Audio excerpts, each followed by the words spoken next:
só continuam roubando porque tem quem compra. Essa é uma frase que pode ser ouvida com bastante frequência.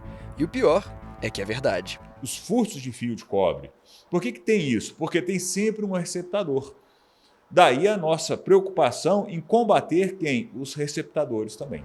Mas o que muitos não sabem ou se esquecem é que esse quem compra também está cometendo um crime chamado de receptação. O que caracteriza a receptação? Você adquirir, você receber um produto de origem ilícita. Como que eu vou saber que aquilo é de origem ilícita? Por exemplo, a pessoa é desempregada e está vendendo um aparelho celular que vale R$300 mil por R$30. Nessas condições, você tem como desconfiar, você tem como saber que aquilo ali é de origem criminosa. Poxa, o cara não trabalha. Como que ele comprou esse aparelho?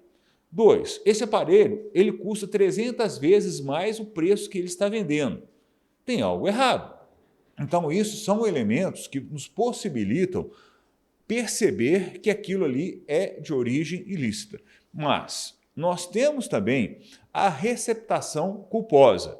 O que caracteriza a culpa? A culpa é exatamente a imprevisão do previsível. Naquelas condições, se você tivesse tido um pouco mais de cuidado, teria como você perceber que aquilo ali era de origem ilícita. Daí que nós temos a receptação culposa. E, em último caso, nós temos o terceiro de boa-fé.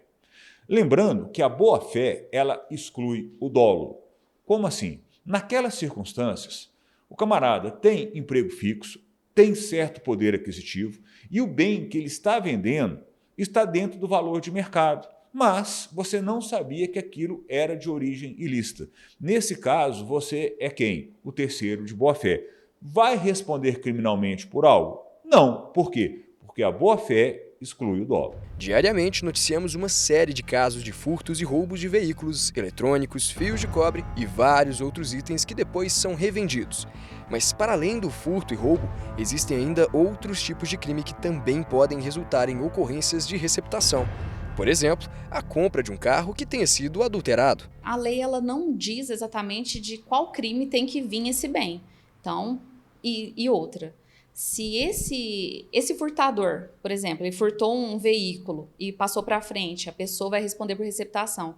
Mesmo que esse furtador tenha sido absolvido, o crime de receptação ainda existe e vai ser punido. Se esse bem, além dele ter sido adulterado, ele também é um veículo que é produto de crime, veio de um assalto, veio de um furto, veio de um estelionato, a pessoa pode responder por receptação e o crime de adulteração de sinal de veículo automotor. E como estamos falando de um crime previsto no Código Penal brasileiro, existe, claro, uma punição para quem o comete. Mas no caso da receptação há ainda uma peculiaridade, porque em muitos dos casos o receptador nem sabe que está cometendo um crime. Então entramos naquela questão de culpa ou dolo.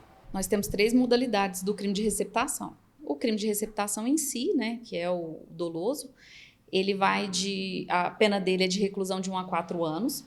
Nós temos a receptação culposa, que é quando a pessoa não sabe que aquele bem veio de um crime, mas ela deveria desconfiar, tanto pelo valor, quanto pela pessoa que ofereceu o bem. Então, essa pena aí, ela vai de 1 mês a 1 ano de detenção. É uma pena mais branda. E nós temos também a figura da receptação qualificada, que é um crime bem mais grave. Ele se diferencia dos outros porque ali tem um âmbito comercial. A pessoa, ela utilizou aquele bem ali para vender no comércio dela. Lembrando que o comércio não precisa ser regular. Pode ser venda em casa, na internet. Aí sim, essa pena já vai de 3 a 8 anos de reclusão. É a mais grave de todas. Mas então, qual a melhor forma de evitar ser pego de surpresa e acabar sendo enquadrado como um receptador por acidente? O que eu estou comprando?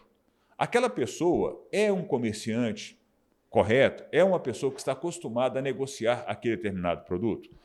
O preço é o preço de mercado? É o valor venal? Ou ele está muito abaixo? Nós temos que nos ater a isso.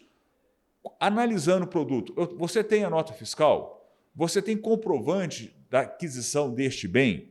Isso tudo são detalhes que nós temos que nos ater para evitarmos o quê? Surpresas desagradáveis lá na frente. E amanhã a pessoa vir a responder por um ilícito penal, no caso específico, a receptação. Desconfie de ofertas assim mirabolantes. Não existe milagre, né? Os produtos eles têm o seu valor.